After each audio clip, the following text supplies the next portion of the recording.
Good morning, all. CamelbackTrading.org coming to you this Thursday morning, April 27th. We are looking at Window Trader's market profile of the ES and SPY.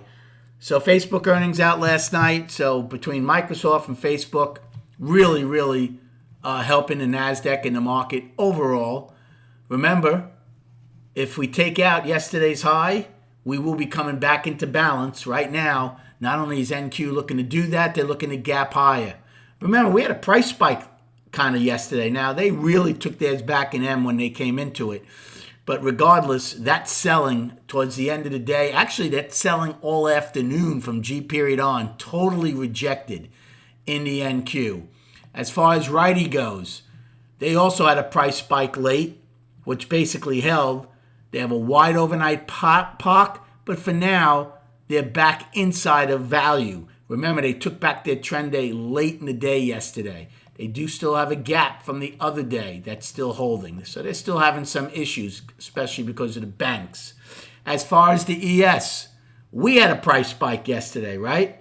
We spiked lower in J. K kind of came up, but then L and M never really got back above the IB's low, but firmly being rejected. In fact, look where our low is right now in ES, just slightly below where the price spike started from, B's low. And now look at us climbing and making new highs in the pre-market. Remember, yesterday we never got to that 16 wide overnight POC, right? We still have our trend day to take back from the previous day.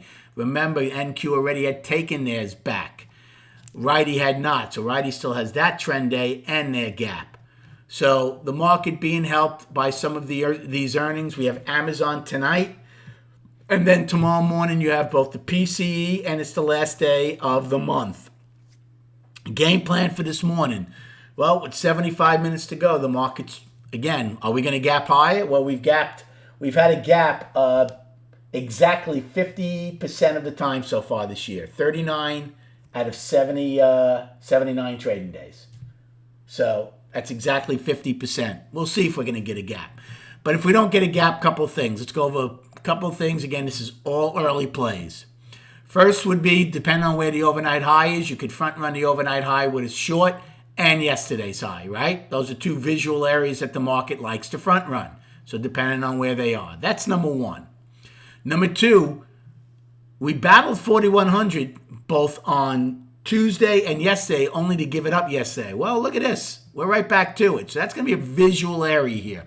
So the first time up here, we could probably short against 4,100, the overnight high, and yesterday's high. If, however, in the next 75 minutes we do gap higher, well, now things change a little bit. You're certainly going to have higher value. Now, gaps haven't held either, and you'd be opening up inside a trend day, so it would depend on how big a gap it was. But maybe on pullbacks you could look for a long, even if the gap fills, okay? And then use 4,100 as your out if we get back below it, because then you don't want to go back inside of yesterday's value.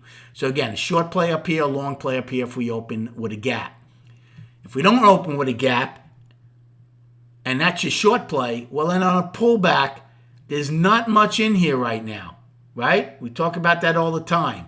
However, where the price spike was, there certainly aren't sellers there yet this morning, plus our overnight low is there. So on any pullback to that area, that I think would be a good risk reward long the first time.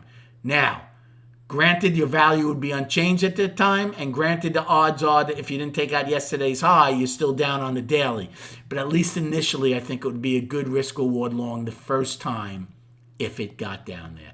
These are all early plays. Again, you're getting this on a play-by-play live webinar, 6.5 hours a day, okay, for $1 a day, which is less right now with that special I'm running. And then just quickly on the chart, so the weekly is forming its balance, right? We don't know what the balance is going to be yet until the end of the week.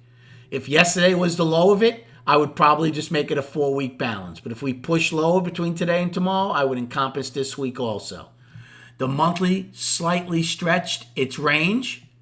It's still one of the smallest ranges we've had. We'll go over that after tomorrow to see where it ranks. You know, is it still one of the smallest for the last 3 years? Right now it's a little over, just under $12. And the daily, the goal for the buyers is to take out yesterday's high. If you do that, it's firmly. Now, again, the balance would be forming. So I can't even say it's a 3-day balance yet. Because if we were to take out Tuesday's high, you might start encompassing this. But at least initially today, it would be a 3-day balance. And your next big test would be the 20-day moving average, which settled at 409.68. Thanks for the likes and subscribing. Good luck trading today. And we'll recap at 4 p.m.